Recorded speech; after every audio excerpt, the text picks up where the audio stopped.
Hello and welcome, everyone. Now, I'm sure you've all had dreams that have felt so real, it's only when you wake up that something felt strange. And if those words sound eerily familiar, yes, I was quoting from the movie Inception, a film that did so much to awaken people to the power and potential of their dreaming minds.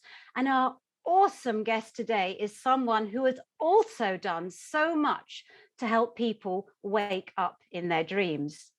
I'm so excited because we have none other than Charlie Morley here today. He's world famous best-selling author and teacher of lucid dreaming, shadow integration, and mindfulness of dreams and sleep.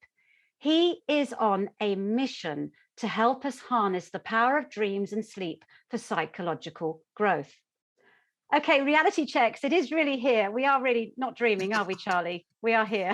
I'll do a quick reality check. We are here, or we're in the same dream. And it's a lovely dream. I get to Or be here today nightmare, chatting to depending on you. your perspective, Charlie, after this interview. Anyway, you've reassured us that we are here, we are real. But for those of who are listening who are new to you, I suspect they do know who you are. But would you just tell us a little bit about your story and why you fell in love with the world of the dream? Sure. So I was into dreaming from really young. I guess the Genesis story I often tell 'cause it's quite funny and very true. It got confirmed by my dad because I'm often worried about false memories, and we talk about childhood, but this one really got confirmed. For my 12th birthday, I asked for something called a Nova Dreamer, which is like this electronic sleep mask, which has little sensors in it and it recognizes REM, rapid eye movement. And then it flashes red lights, which are said to be powerful enough to penetrate through your eyelids, but not powerful enough to wake you up. Sometimes it does wake you up. Anyway, I asked for one of these for my 12th birthday. I was reading, it was a Sunday morning, and back in the day, the Sunday papers came with like a little gadget section. And in that gadget section, the little booklet was the advert for this. I remember reading it and it said lucid dreams. I'd never heard the term before, but it described it as a dream where you know that you're dreaming as you're dreaming. And that with that awareness, you can then control or direct the dream. And I was like, oh, I've had loads of these. Dad, I want this thing for my birthday. It can give me those dreams I have. And I showed it to him and it was whatever, $300 or something. And there was no way I was going to get it, in your dreams, maybe. I don't know if he said that. But anyway, didn't get it. Went back to being an 11-year-old, doing whatever I was doing. And then when I was 15, I started to get really, like a lot of young men and young women, I guess, at that age too, possibly, I assume. I started to really get interested in the boundaries of the mind. Like, I remember having this persistent feeling that there's got to be something bigger than this. It just didn't seem to be the whole story. So I started to get really interested in dreams, meditation, Buddhism, but it seemed like too much hard work. So I kind of shelved that for a couple of years and lucid dreaming again. But at 15, I remember being in the library at school and searching for books on lucid dreaming, and they had one. They had Stephen LaBerge's classic lucid dreaming book, Exploring the World of Lucid Dreaming. So I got that out from the library, started learning the techniques. And because I'd been into dream work since I was younger, I did find it quite easy to start having lucid dreams. But at 15, I didn't know anything about the psychological benefits or the spiritual benefits or all the Buddhist context. So I was just using it to be really good at skateboarding and have sex with girls because I probably wasn't having sex in the waking state. So just hedonism, just kind of having loads of fun. And that's what I did until a couple of years after that, when the Buddhist thing really took off and I started getting into that. And I realized there was this thing called dream yoga. And they described this as the spiritual practice which has lucid dreaming at its core. And there was this funny moment of when a monk was, I was at a retreat in South Africa and we were on this kind of afternoon mindful walk. And the monk was talking about dream yoga. And he was saying how many people on the retreat kind of struggled to do it. So I'm about 20 now and I pipe up and I'm, oh no, I can lucid dream, I can do it. And the monk goes, oh, what do you do in your lucid dreams? What have you used your lucid dreams for? I was so embarrassed. I didn't want to say sex and skateboarding. So I was like, oh, just like skateboarding and having fun and stuff. And then he said, oh, and I said, why do you use it? Yeah, why would monks use lucid dreaming?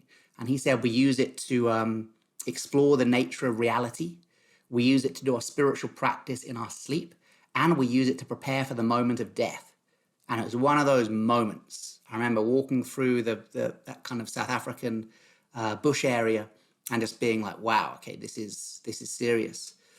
And then I ended up training not actually with that monk, but with that monk's teacher, Lama Yeshe Rinpoche and Rob Nairn, and then ended up living in a Buddhist center for 8 years and doing more training and teaching and writing books. And anyway, but I think it probably all started at that, just before my 11th birthday.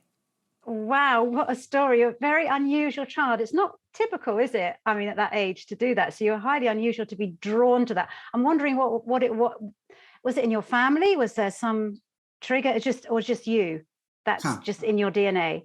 It's really interesting you asked that. The story that I very rarely tell is after I got into Buddhism at 18, 19, and then I took refuge and where you formally become a Buddhist. A couple of years later, my mum also became a Buddhist. I mean, she had it nailed, the whole compassion and kindness thing, but she formally became a Buddhist. And when she first had an interview with my Buddhist teacher, Lama Yeshe, she started talking about her dreams. She had always been a great dreamer. She was allowing me to keep like a verbal dream diary since I was about 5 years old. She was always asking me about my dreams. And when she mentioned to him that she also had lucid dreams, Lama Yeshe annoyingly said, "Oh, that's where Charlie gets it. You passed it to him." And I was so annoyed when I first heard that. I said, "No, I got it because of my hard work. Now you've just said my mum passed it to me."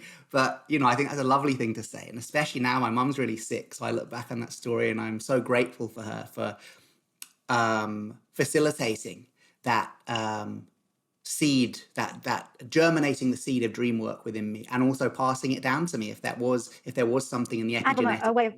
It's now become a way of life for you. I mean, are you lapsed? Are you still very much in training? I'm just interested. I'm looking at your backdrop there and trying to get clues. So I've moved out of the Buddhist center. I moved out about 3 years ago now. Yeah. But the Buddhist center is like there. I basically live next door to the Buddhist center. That was my level of attachment to Buddhism.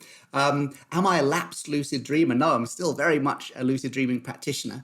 What has happened over the last couple of years, I have had started having less lucid dreams because a lot of the lucid dreaming that I did was when I run these retreats, these intensive retreats where the first half of the night people sleep in their bedroom, second half of the night they sleep in the main sacred sleeping area, and I'm waking them up every 90 minutes with singing bowls and stuff and dropping them in. And I do a lot of practice there because there's also the kind of egotistic expectation from 50 people, I'm going to have a lucid dream, and my ego kind of steps in, oh, I better get lucid. So I have had less lucid dreams over the last couple of years. So I'm really looking forward to starting teaching again and having some more. But what I've really got into is the stuff I basically practice what I'm writing about, practice what I'm teaching. So a lot of the last 2 years has been teaching the mindful sleep stuff. So I'm really into that. It's very, very possible to stay conscious within all stages of sleep, not just dreaming. You can be conscious in the hypnagogic through the practices of yoga nidra. You can be practicing light sleep stage 2 through the practices of conscious sleeping. There's also even the potential of being lucid in deep sleep, although science doesn't recognize that. Of course, REM sleep, lucid dreaming, and then the other side, really lovely state called the hypnopompic, which is that process of waking up in the morning. And if you can just catch that before you fully wake up, there's a wonderful state to meditate in, and that's a really powerful place too. But yes, I am still very much a sleep and dream practitioner. Listening to you, there's so much, that I'm wanting to jump in and say, there's so much. It's so rich what you're saying, so much to unpick. Let's just go to the. I guess you're talking about yoga nidra there, are you? With the. Can you explain that for people who are totally new to it, what that is? And Sure. then the liminal dream state. So, I mean, I'm obsessed with that as well. Moment between Yeah, I sleeping know and it. waking and waking and sleep, and the potential for that, and maybe a technique that people can use. Sure. So this term yoga nidra is the term given to a really old, ancient set of practices within the yogic tradition, which are about meditating upon the moment of falling asleep. So nidra simply means sleep in Sanskrit, and yoga means union. So this is the union of sleep. How do we create union of sleep? It's about entering the hypnagogic state, which is that process of falling asleep, where you can still hear sounds in the room, still feel your body in the bed, but you're in the nodding dog stage. You're starting to fall asleep like that. If you can catch that state and meditate within it for extended periods of time, 20, 30, 40 minutes, that's really a deep practice of yoga nidra. And it's really, really good for you. It's not only this ancient spiritual practice, it's also really good for people with trauma-affected sleep. So a lot of the work I've done over the past 5 years is working with military veterans and people who've been affected by whether it's sexual trauma or war zone trauma or whatever it is, people with trauma-affected sleep. And yoga nidra is a really great way not only to get a state of deep relaxation during the day, which you may not be getting at night if you have insomnia caused by the trauma, but actually by spending an extended period of time in that deep relaxation state of yoga nidra, sleep becomes easier at night. Now you'll think, oh, but if I spend my whole day lying down in this drowsy state, I won't be able to sleep at night. No, if you'd spent your whole day napping, fully asleep, you're gonna change your circadian rhythms, and then it's gonna be difficult to fall asleep at night. But actually spending as much time as you can in the daytime in a deep state of relaxation just before sleep, which is what yoga nidra is, leads to an increase in what's called parasympathetic drive. So the parasympathetic system being the rest and digest system. And basically, every time you do anything relaxing during the day, you charge up this internal battery called the parasympathetic drive. This is why people tend to sleep better on holiday. Mm. Tend to. Depends, we've got screaming kids and stuff like that. But because most of the time on holiday, on vacation, we're doing more relaxing things than we usually do in the day. So every time you experience relaxation, zap, you charge up this kind of internal battery called parasympathetic drive. Now, if you do a yoga nidra session, that's like 30 minutes of charging up this battery. And then when you go to sleep at night, regardless of when you did the yoga nidra, even if you practice it in the morning, that battery is still charged till nighttime. When you do want to fall asleep properly, that battery is what helps you fall asleep quicker and stay asleep for longer. So there's a direct link here between deep relaxation and sleep, which can be really, really good for people with stress or trauma affected sleep. Absolutely, so fascinating. I'm just going to do some basic lucid dreaming questions now, because you are the Sure. leading expert now, world famous for promoting it and bring it to attention. And thank you for that. Just some 101s. I mean, for people who haven't had the experience, what's going on? I mean, I had that. I mean, I get the odd lucid dream, but I Mhm. can't trigger it. But Mm. what's going on there for people who, haven't had the experience and would like more? What's going on there? Sure. I think the first thing to know is that most people who don't think they've lucidly dreamt or aren't having lucid dreams, first thing to remember is that as children, you probably did. Mm. Almost everybody listening or watching to this chat now will have had multiple lucid dreams in the past. Really good. Two studies actually from Harvard Medical School that studied children ages 6 to 16, and they concluded that the frequency of lucid dreams in that age group meant that lucid dreaming was a natural part of the developing brain, and that actually it's nothing abnormal. Lucid dreaming is something that children naturally do, not every night, every child, but the vast majority of children experience regular lucid dreams over that 6 to 16 period. I think if they'd have started their research earlier, possibly even kids who are 5 have lucid dreams, but who knows? Um, so that teaches us two important things. One, you have had loads of lucid dreams before, but you're a kid when you had them, so maybe you don't remember. And two, that means that you don't need to learn how to lucid dream. You need to remember. As a child, I used to speak French pretty well, and then I stopped speaking French. Um, then a couple of years ago, I started having French lessons at the Morley College, actually weirdly named with the same surname as I have, and I managed to pick up French really quickly again because I had spoken it as a child. There was something deep inside me that remembered the shape of the words, that knew the language, even though consciously I had forgotten it. It's exactly the same with lucid dreaming. Remind yourself that your inner child knows how to lucid dream. And this is why the way that I teach involves a lot of kind of inner child work. We'll do a lot of art therapy, drawing on the floor. We'll use dance. We'll use movement. We'll use psychodrama to help people learn to lucid dream. And that's not just me because I've got quite a lot of inner child in me. That's not just my personality being reflected in the work. That's a decision based on the science that if we can work back to lucid dreaming through the inner child, we're going to a spot that remembers how to do it. And just like me learning French more easily, that will be a more easy way to learn lucid dreaming. So that's the first thing I'd say. You probably have, so that can remove a big barrier. And the second thing is it is a learnable skill. That you can teach yourself to lucid dream. It's not for special people. It's not for spiritual people. You can do special and spiritual things through lucid dreaming, but it's a human quality. If you dream, and by the way, everybody dreams. I'm sure people watching this will know that, but just in case there are any skeptics out there, there is no way to stop the human brain from dreaming other than a heavy head injury or a stroke. And even if you have had a stroke or a heavy head injury, within a few weeks, and definitely within a couple of months, the brain actually rewires itself so it can begin dreaming again. Because dreaming is so important for our evolutionary survival, there's no way to stop doing it. So everybody's dreaming every night. We just don't always remember them, as we all know.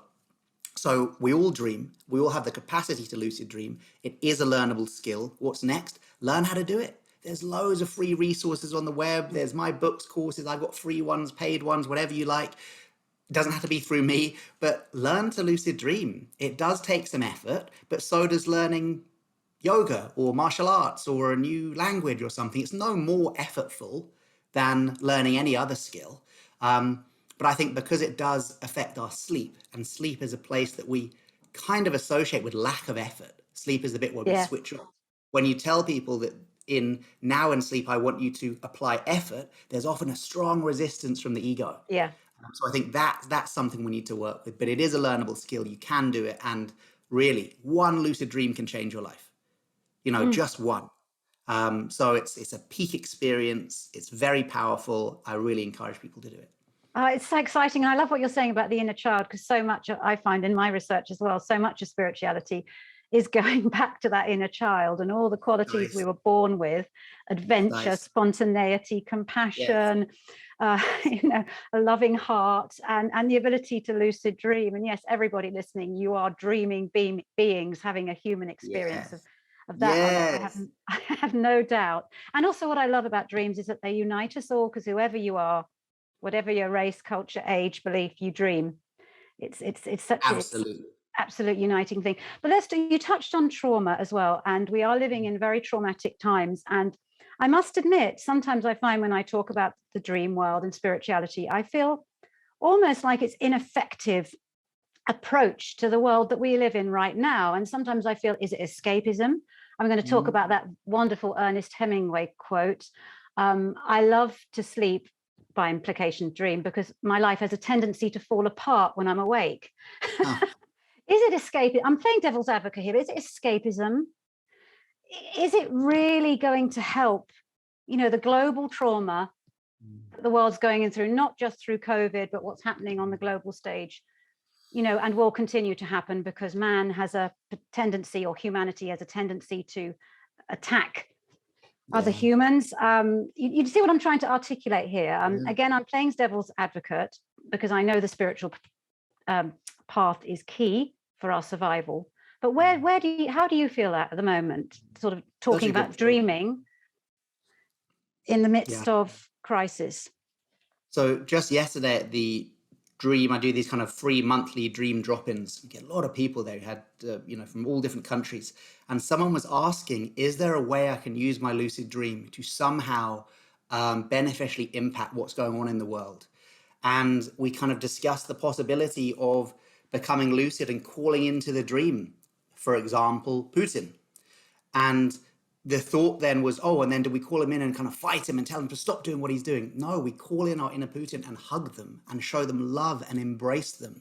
And at least what we're doing there is showing love and affection to our inner wounded tyrant or dictator or politician, however you view the man. And at most, if enough of us do it, we might be sending something out to the collective that might in some way affect the actual external Putin or people involved in the war. So we were discussing that, and we realized that even if it makes no impact on the outside world, the quickest and easiest and most effective way to change the world is to change ourselves.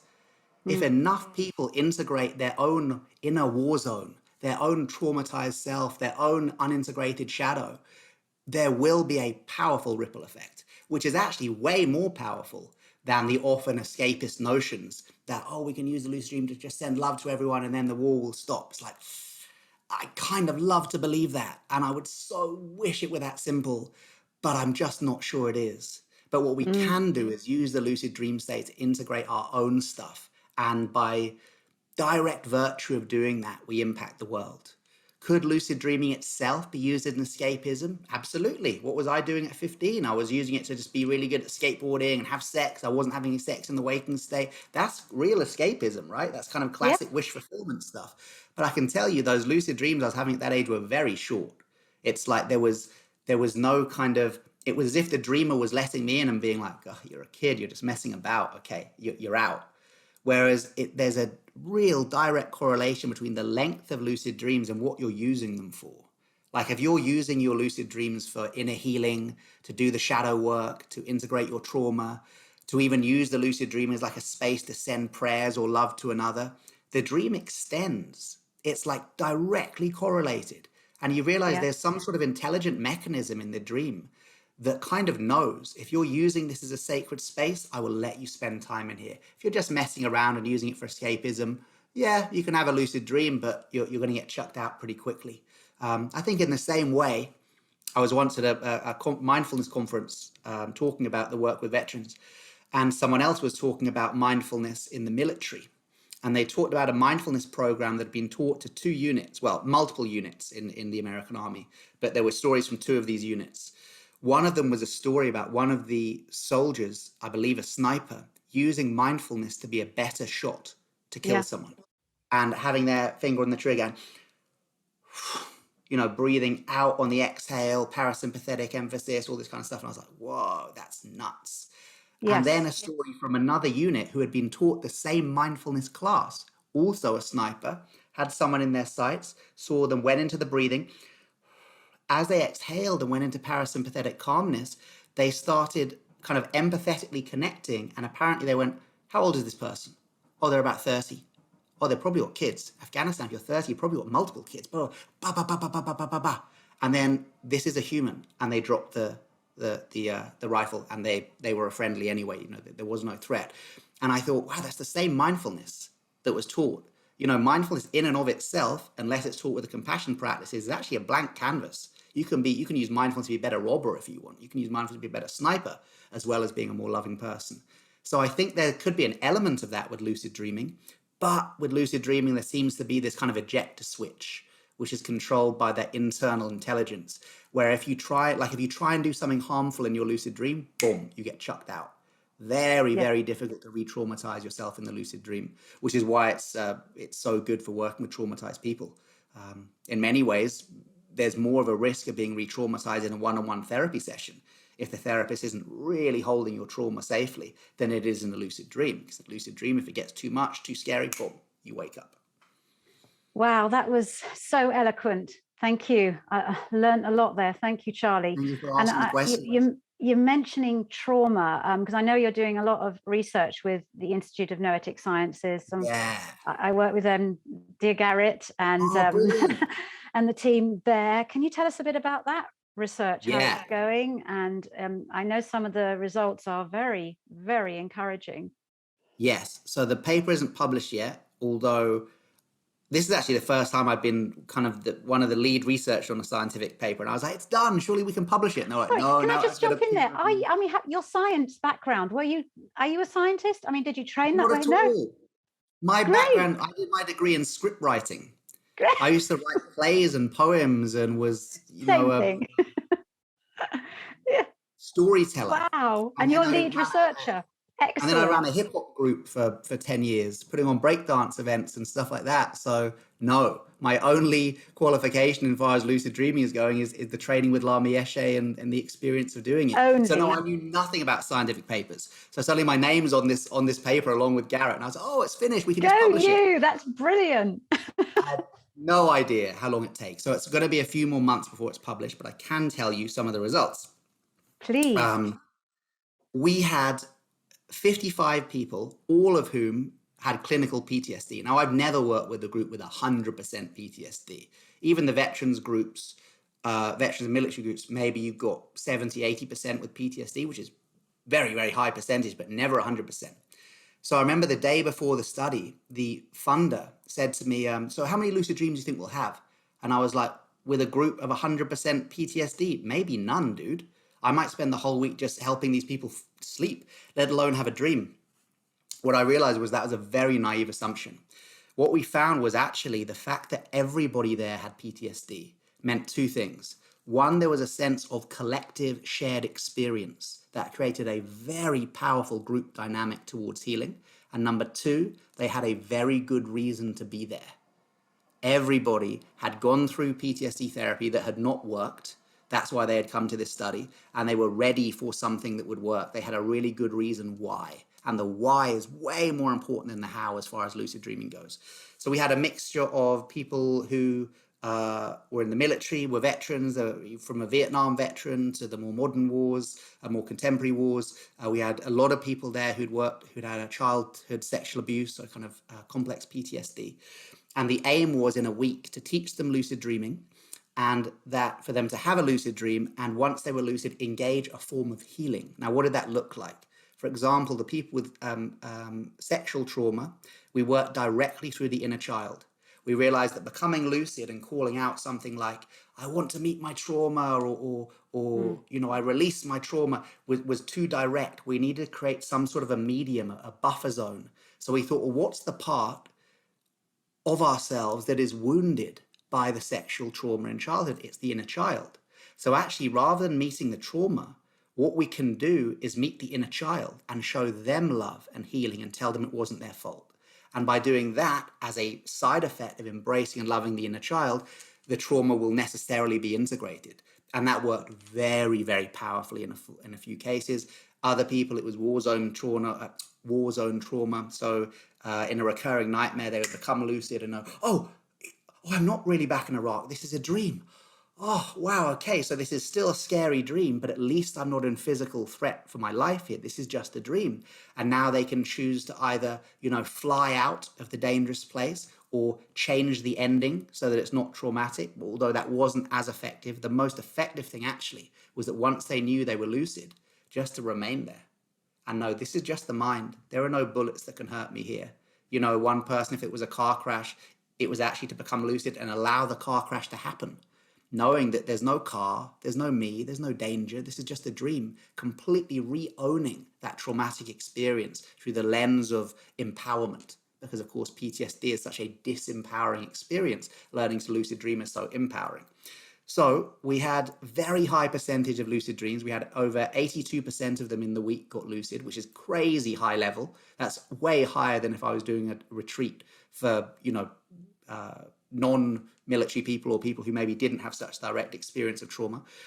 Of those who had the lucid dream, high percentage had a healing lucid dream. Before the study, we had to check the PTSD score. It sounds very arbitrary, but it's actually quite effective. There's a series of kind of questionnaires and psychological tests that test your PTSD level. Once the study had finished 7 days later, we checked the PTSD scores again.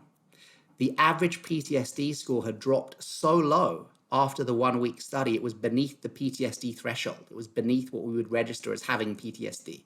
3 weeks later in the follow-up study, it had dropped 1 point below that too. It was not only still beneath the PTSD threshold, it had dropped further. That was amazing in and of itself, but many other studies had shown that lucid dreaming could treat PTSD. So it wasn't so, it was kind of confirmed other studies. But what was really interesting was the PTSD scores dropped even for those people who did not manage to have a lucid dream within the 1 week period. Just the fact of learning about lucid dreaming, of hearing someone like me tell them that nightmares are okay. They are the immune system response of a wounded mind. They're horrible and it's a bitter medicine, but they are trying to medicinally integrate our trauma. Being in a group where you heard about other people who had managed to integrate their trauma through lucid dreaming, all of that created an effect where people's PTSD scores were dropping even before they learned to lucid dream. Even before they had a lucid dream.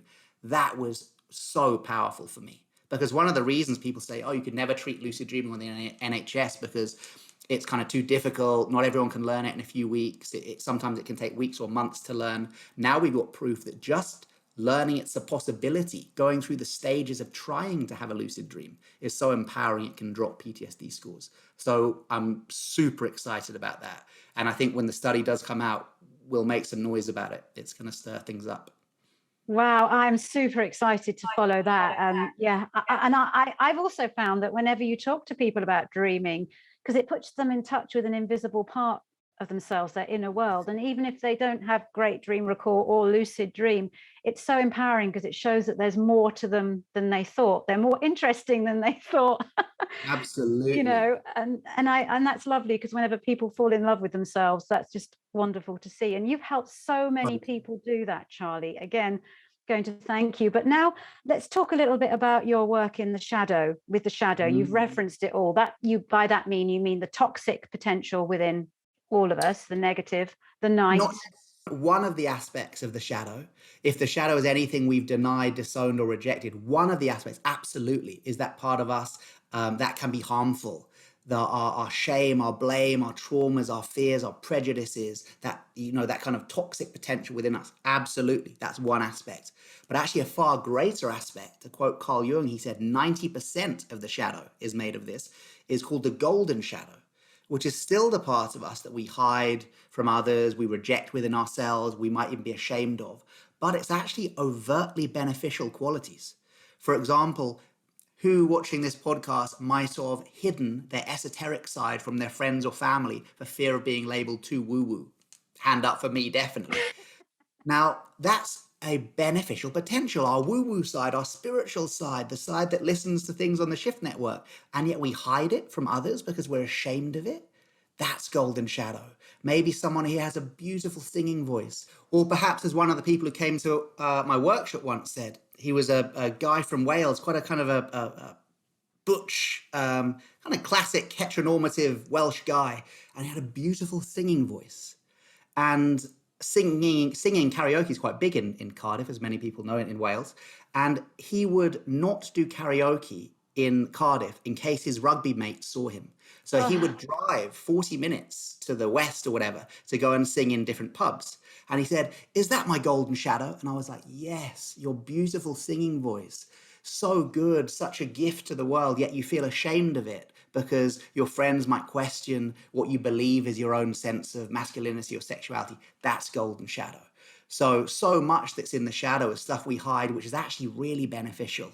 And shadow work is about bringing that stuff we hide into the light.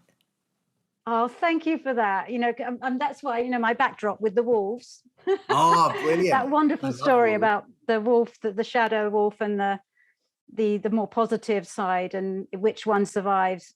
That's within us, isn't it? And the one that survives is the one you choose to feed. Um, Yeah, that exactly. that's where you're going now. You're being drawn towards the shadow side. That's very interesting. Why is that? I think the shadow work. So the first couple of books were just on Yeah. lucid dreaming, and then the third book was on shadow work, and then the fourth book is on sleep and trauma. And actually, I think that's a really logical progression because once you start lucid dreaming for long enough, you will absolutely meet your shadow. If you have enough lucid dreams, you are going to meet your shadow because once you're lucid in there, the unconscious mind is like, "Oh, I've been trying to communicate with you every single night, and you never seem to listen. But now you're lucid dreaming. It's like we're having a direct conversation." So once you're having this direct conversation with your unconscious mind, unfortunately, it doesn't really want to do small talk. It's not going to say, "Oh, after all these years of trying to communicate with you, hey, how you doing, man? What's up?" It's going to say, "Wow, I finally got your attention. You're actually lucid. You can talk to me. Okay, let's bring in the big things. Sexuality, trauma, things we've been repressing, shadow issues." It's very common to meet your shadow once you start lucid dreaming. And it can be quite scary when you first happen because if you're unaware of what's repressed in your shadow, when you first meet it, and often it's in an archetypal form like a monster or a demon or like the bully from school, but they're huge, as big as a giant. You think, what is this? Is this some evil spirit that's entered into my dream? Possibly, who knows? But I would say no. I would say you are meeting your shadow. And often when we first meet our shadow in the lucid dream, we try and fight it. As I talk about my TED talk, I would fight these things because I thought they were demons. And then my Buddhist teacher said, "No, this is your shadow." And I was like, "What's the shadow?" And he explained it all to me. And I was like, "Oh, so what should I do if I see it again?" He said, "Embrace the shadow." Carl Jung said, "Embrace the shadow." So I took this very literally. So when I next saw a kind of scary monster in my dream, I hugged the thing. And when I hugged it, it dissolved into light. Yeah. And I was hugging myself. And I was like, whoa, it was me all along. It's so filmic, so cinematic, to hug this monster and then it turns into me. And then a couple of months later, I told my Buddhist teacher that story. And I said, "Was that shadow integration?" He was like, "Yeah, that was totally shadow integration, but you're crazy. I didn't mean literally hug the thing." And I said, "What do you mean?" You said, "Embrace the shadow." And he was like, "Embrace the shadow is a metaphorical term. It means to like face and to move towards, not literally Understand. hug it." But ever since then, he said, no, go ahead, hug it. Because if everything's symbolic in the dream, what could be more symbolic of acceptance, of love, of integration than the hug? You know, that is a symbol, universal symbol of integration. So yeah, hug. If you're in a lucid dream and you see something scary, something aggressive, something traumatized, that is a wounded part of yourself. And what does the wounded part of ourself need? It doesn't need violence, it needs love.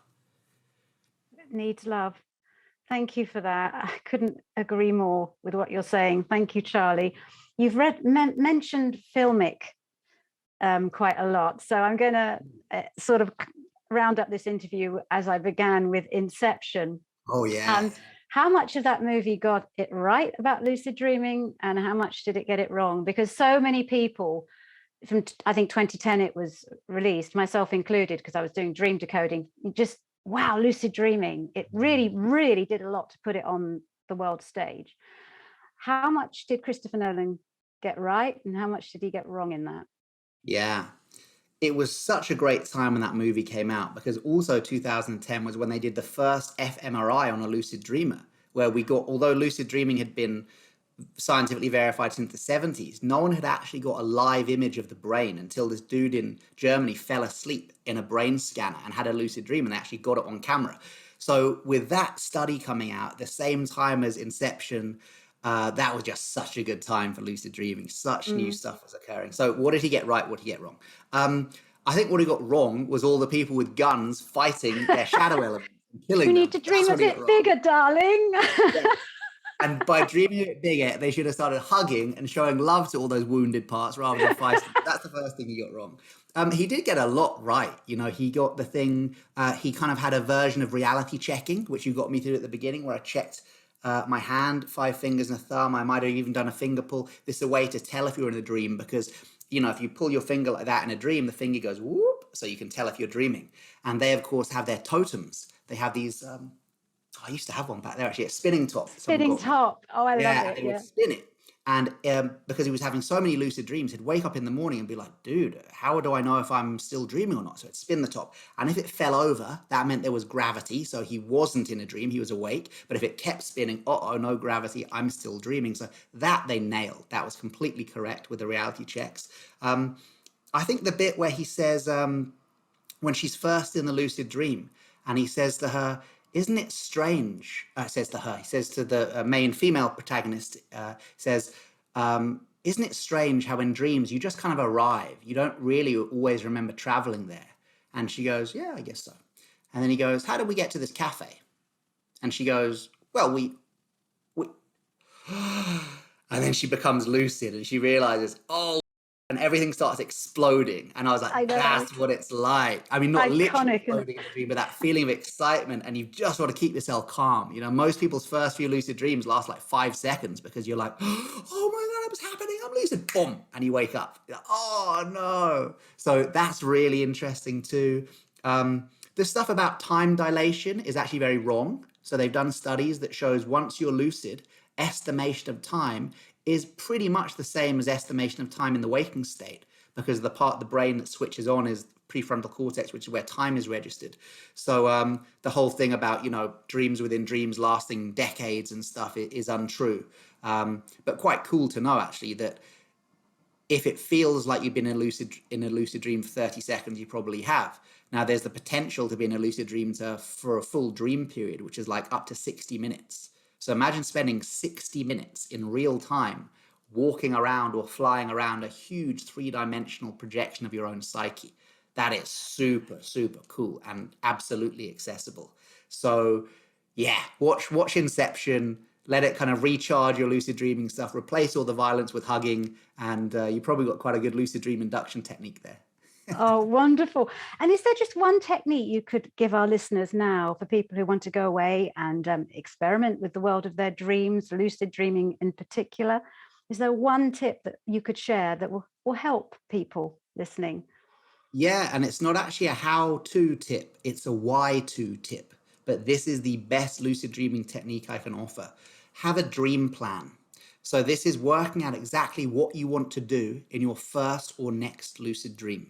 So far better than me teaching you the reality check or all these other techniques is find out a reason why you want to have a lucid dream. And if the reason really excites you, if you can find a reason to have a lucid dream that makes you so excited you want to go to bed early, you're like, whoa, imagine if I could use the lucid dream to heal my childhood trauma. God, how my life would change. Imagine if I could use the lucid dream to do a placebo healing on a physical ailment. A lot of science on that, very possible to heal kind of minor ailments in the lucid dream. Imagine if I could use the lucid dream to embrace my golden shadow. If you've got a really good reason why, often the psyche will open up and just give you a lucid dream because it so wants you to engage that healing.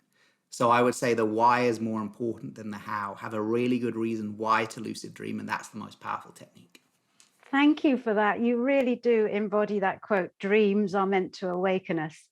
You really do, can see it oozing out of you. It's super exciting what you're saying. Thank you so much. And I'm going to close with my most insightful and probing question of all. So brace yourself. For people who are into dream work, and I am, and you're the world lucid dreaming expert, is it essential to have a sausage dog? You've just been sleeping. Look, waffles and sausage. Yeah, What's your one sausage sausage dog to called, another. Because Theresa? he's, how old is yours? 2.5. Okay, mine's 5. Oh, what's his or her name? Arnold, Arnold. big I would name love. after Arnie Schwarzenegger for self-esteem reasons. Okay, so Oh, I just thought it was hilarious. Sorry. oh, yes. Hopefully don't But they edit it out. do help, I think. I've had loads of waffles induced lucid dreams, either nightmares, Yes. at least when I first got her the first year, nightmares that I would lose her or she fell in a river or something like that. And then I'd be like, hang on, I haven't lost waffles. Oh, I'm lucid. Or other times when she was first kind of, sleeping by herself, she would just always moan in the middle of the night. And her little moans would be enough to wake me up kind of in the dream. Oh. And then I was able to drop back in again. So So yeah, I'm sure sausage dogs Waffles are brilliant. is a lucid dreamer. Definitely. Waffles is doing it. I filmed her, and I'm sure you've seen with Arnold. They dream deeply. Their little legs start like paddling Oh, and I stuff. know. Yeah, I think sausage dogs do. My other dogs never used to do that. So I think sausage dogs, they are dreamers. Yeah. They have a way of taking over your life, just like dreams Oh, do. completely. Yeah, exactly. Exactly. Thank you so much, Charlie, for humoring me there. And where can people find out about you, the essentials? Arnold, So my listen. website, charliemorley.com, or Instagram, Facebook. I'd be a very bad spy. You can find me anywhere. And I hope people do. Thank you so much for the gift of your precious time, because time is something you can never get a refund on. So thank you Oh, so thank you much. so much. It's been a pleasure Take to spend care. that time with you.